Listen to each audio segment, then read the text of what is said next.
Chapter 2.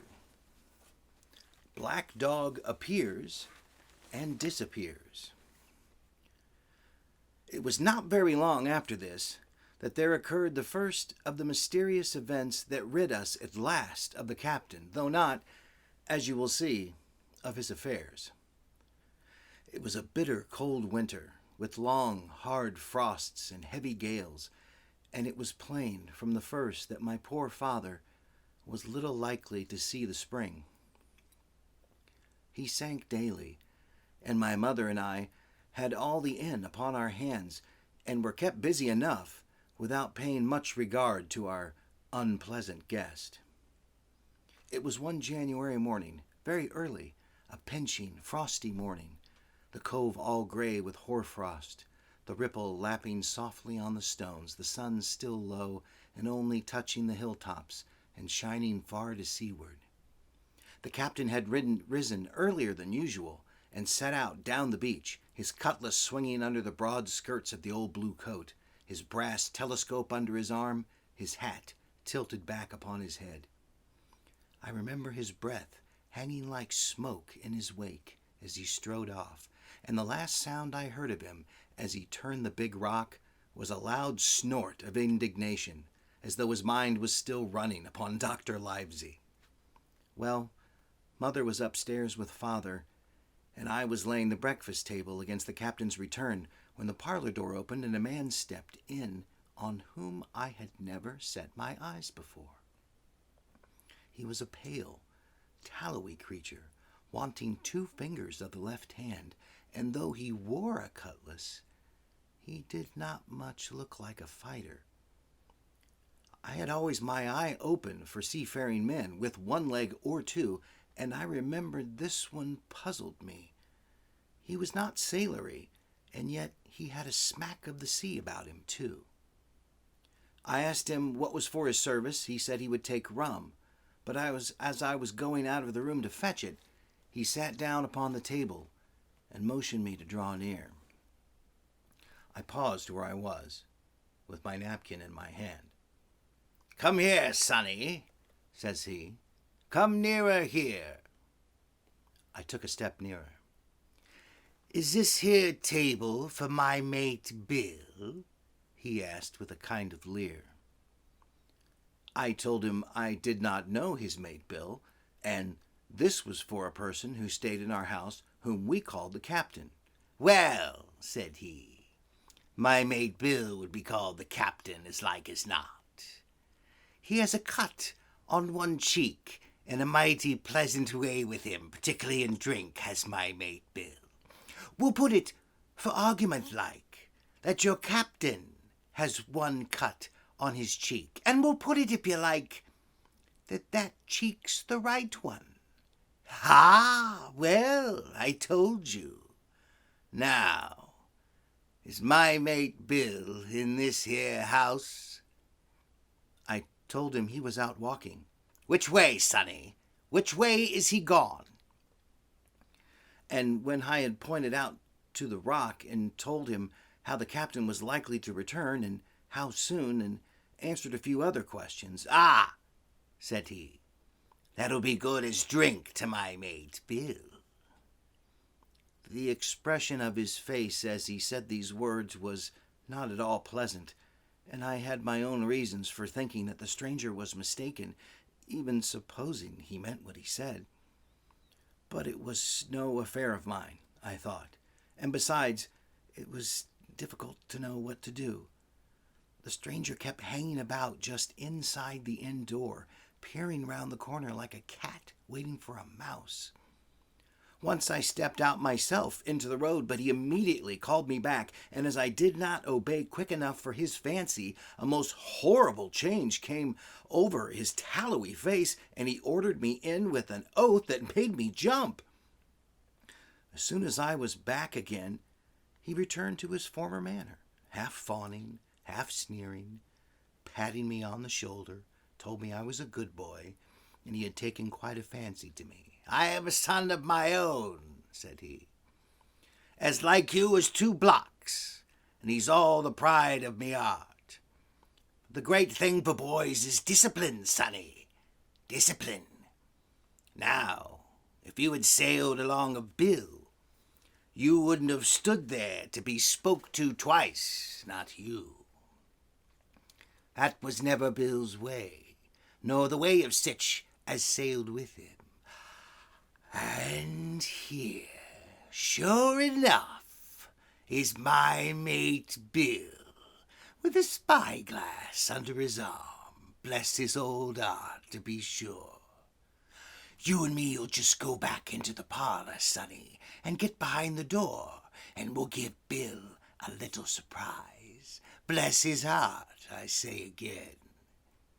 So saying, the stranger backed along with me into the parlor and put me behind them in the corner so that we were both hidden by the open door.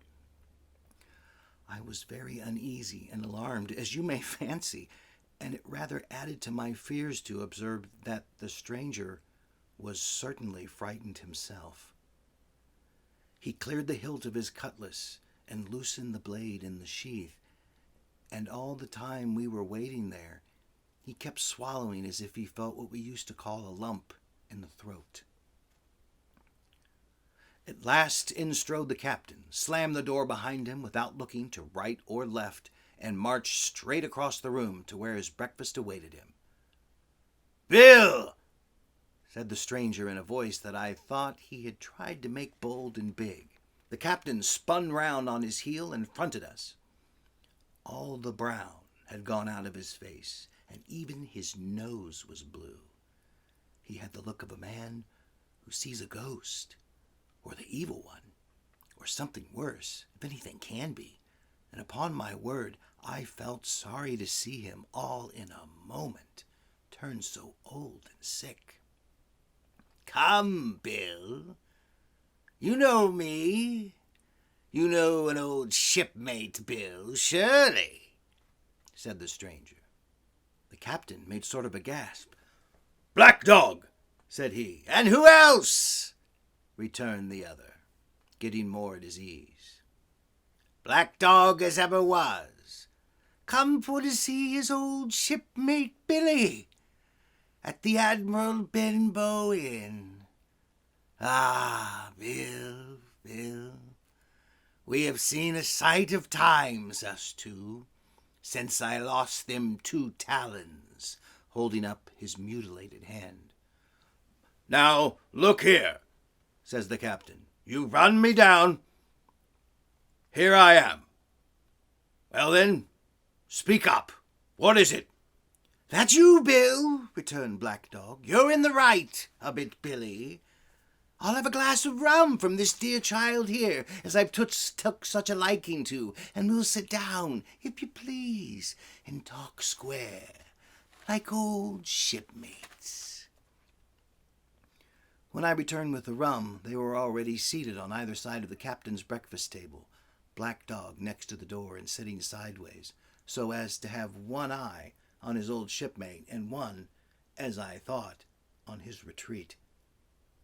He bade me go and leave the door wide open. "None of your keyholes for me, sonny," he said, and I left them together and retired into the bar. For a long time, though I certainly did my best to listen, I could hear nothing but a low gabbling.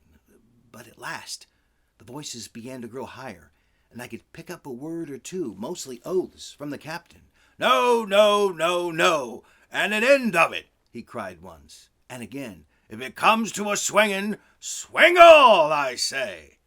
Then, all of a sudden, there was a tremendous explosion of oaths and other noises. The chair and table went over in a lump. The clash of steel followed, and a cry of pain, and then the next instant I saw Black Dog in full flight, and the captain hotly pursuing, both with drawn cutlasses, and the former streaming blood from his left shoulder. Just at the door, the captain aimed at the fugitive one last tremendous cut, which would certainly have split him to the chine had it not been intercepted by our big signboard of Admiral Benbow. You may see the notch on the lower side of the frame to this day. That blow was the last of the battle. Once out upon the road, Black Dog, in spite of his wound, showed a wonderful, clean pair of heels and disappeared over the edge of the hill in half a minute. The captain, for his part, stood staring at the signboard like a bewildered man. Then he passed his hand over his eyes several times, and at last turned back into the house. "Jim," he says, "rum!" And as he spoke, he reeled a little and caught himself with one hand against the wall. "Are you hurt?" cried I. "Rum!" he repeated. "I must get away from here. Rum! Rum!" I ran to fetch it, but I was quite unsteadied by all that had fallen out, and I broke one glass and fouled the tap, and while I was still getting in my own way, I heard a loud fall in the parlor, and running in, beheld the captain lying full length upon the floor. At the same instant, my mother, alarmed by the cries and fighting, came running downstairs to help me. Between us, we raised his head. He was breathing very loud and hard, but his eyes were closed, and his face a horrible color. Dearie me," cried my mother, "what a disgrace upon the house, and your poor father sick." In the meantime, we had no idea what to do to help the captain, nor any other thought but that he had got his death hurt in the scuffle with the stranger. I got the rum, to be sure, and tried to put it down his throat, but his teeth were tightly shut, and his jaws as strong as iron. It was a happy relief for us when the door opened and Dr. Livesey came in on a visit to my father. "Oh, doctor," we cried, "what shall we do? Where is he wounded?" "Wounded? A fiddlestick's end," said the doctor. "No more wounded than you or I. The man has had a stroke, as I warned him. Now, Mrs. Hawkins, you just run upstairs to your husband and tell him, if possible, nothing about it. For my part, I must do my best to save this fellow's trebly worthless life. Jim, you get me a basin." When I got back with the basin, the doctor had already ripped up the captain's sleeve and exposed his great sinewy arm. It was tattooed in several places. "Here's luck." "A fair wind" and "Billy Bones, his fancy" were very neatly and clearly executed on the forearm. And up near the shoulder there was a sketch of a gallows and a man hanging from it, done, as I thought, with great spirit. "Prophetic," said the doctor, touching this picture with his finger.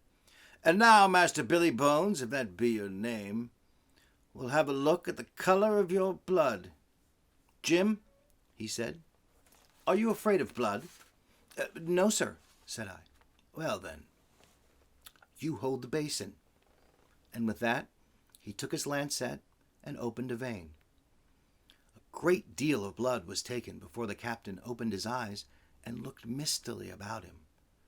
First, he recognized the doctor with an unmistakable frown. Then his glance fell upon me, and he looked relieved. But suddenly his color changed, and he tried to raise himself, crying, "Where's Black Dog?" "There's no Black Dog here," said the doctor, "except what you have on your own back. You have been drinking rum, you have had a stroke, precisely as I told you, and I have just, very much against my own will, dragged you head foremost out of the grave. Now, Mr. Bones—" "That's not my name," he interrupted. "Much I care," returned the doctor. "It's the name of a buccaneer of my acquaintance, and I call you by it for the sake of shortness. And what I have to say to you is this. One glass of rum won't kill you, but if you take one, you'll take another and another, and I stake my wig if you don't break off short, you'll die. Do you understand that? Die, and go to your own place, like the man in the Bible. Come now, make an effort. I'll help you to your bed for once." Between us, with much trouble, we managed to hoist him upstairs and lay him on his bed, where his head fell back on the pillow as if he were almost fainting. "Now mind you," said the doctor, "I clear my conscience. The name of rum for you is death.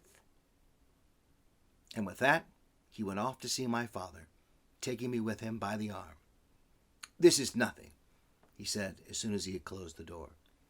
"I have drawn blood enough to keep him quiet a while. He should lie for a week where he is. That is the best thing for him and you. But another stroke would settle him."